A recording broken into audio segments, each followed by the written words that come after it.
Hi, my name is Pat, and this is my channel, Book Chat with Pat, and I'm glad that you're here. Today I'm going to be doing my weekly wrap-up for the week ending Saturday, November 29th.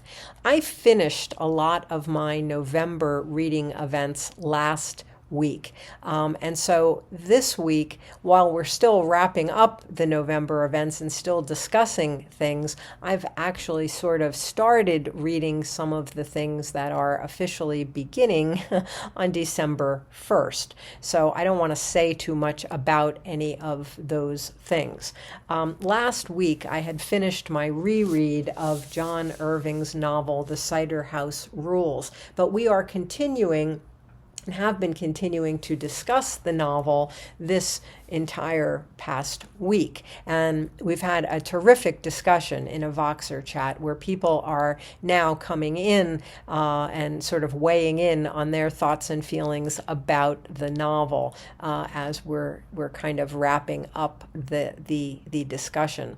Alan at Big Hard Books and Classics, who is one of our co-hosts for this event, he proposed that we also do a group watch of the Cider House Rules movie. Now that's a movie that I have seen many times, but I want to watch it again this weekend, with whoever from the group wants to join in.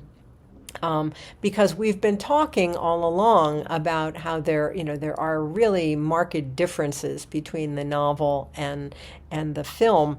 And now, having just finished this reread, I really want to take another look at the film. The screenplay for the film was also written by John Irving, and he actually won an Oscar for his work on the screenplay.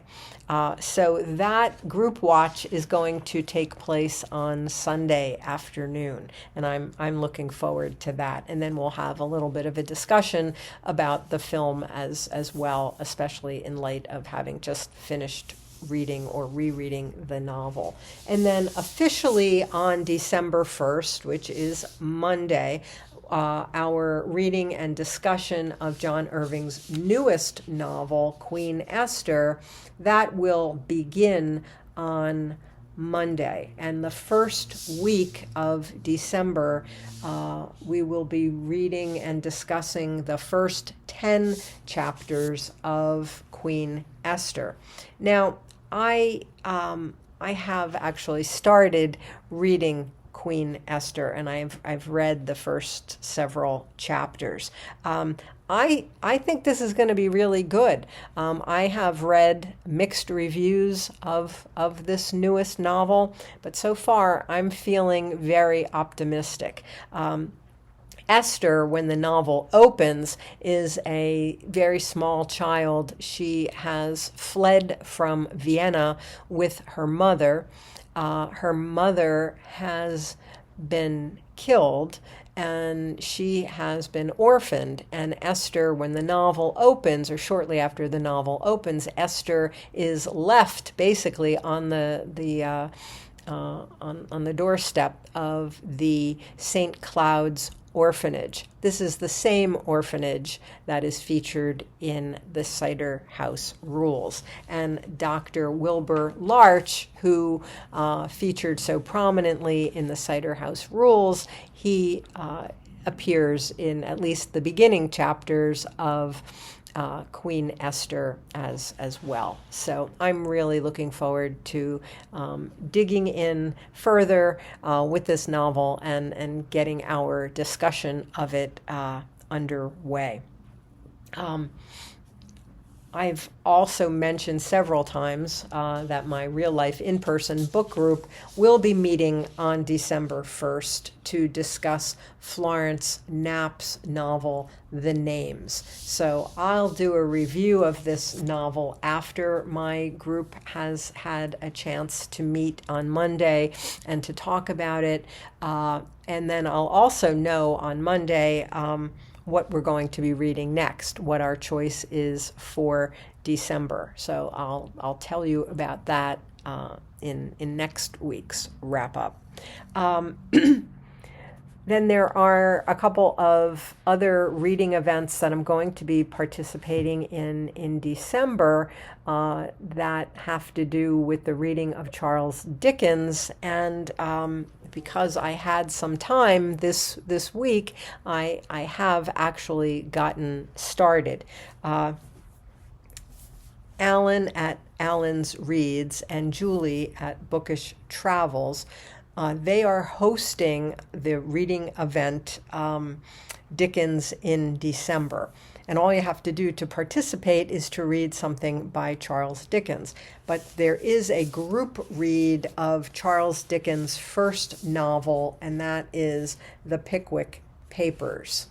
And during the first week of December, we're going to be reading the first 7 chapters of The Pickwick Papers. Now, this novel was serialized by Dickens from March of 1836 through November of 1837. And the young Charles Dickens was only 24 years old when he wrote and published this novel. It is a sequence of loosely related adventures, which are supposed to be taking place in 1827 through 1828. Samuel Pickwick is a kind gentleman, and he is the founder and president of the Pickwick Club. And he and his other Pickwickians basically go around the English countryside having adventures and telling the stories of those adventures. And that's what makes up the bulk of the Pickwick Papers. I have started the book. I'm not going to talk about what I've read so far because we're officially starting on Monday. I am also a co-host of The Ghosts of Christmas Past, which is a ghost story reading event that was created by Vin at Revenant Reads. And he asked me if I would join the co-hosts this year. And we're trying to revive the Victorian custom of reading ghost stories during the Christmas season. Now, we are going to be doing a group read of a Charles Dickens story, and that's of The Signal Man. And that I have a couple of different editions of it, but it is included in this book, The Complete Ghost Stories of Charles Dickens. I'd also like to point out that Elaine of the channel Cobalt Dragon, who is another co-host of this event, she has done a reading of the story of The Signal Man, and she has posted a video of her reading of the story. So if anybody is interested in having an audiobook version of this story, which is also, the story is also available in Project Gutenberg, it's in the public domain, you can hear Elaine's wonderful reading of the story as well.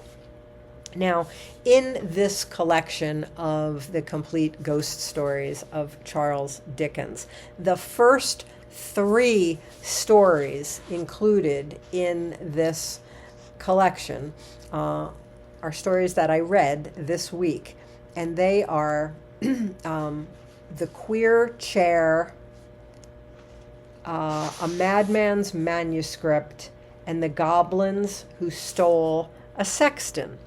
Well, as it turns out, these 3 stories, which I read this week, which I'm not going to talk about yet, they are actually chapters in the Pickwick Papers. They're later chapters that I haven't gotten to yet in the book, but they are among the adventures that are told in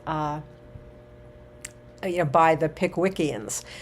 So, I have read these 3 first stories in this collection, but I will read them again when I come to the proper chapter where they occur in in the Pickwick Papers.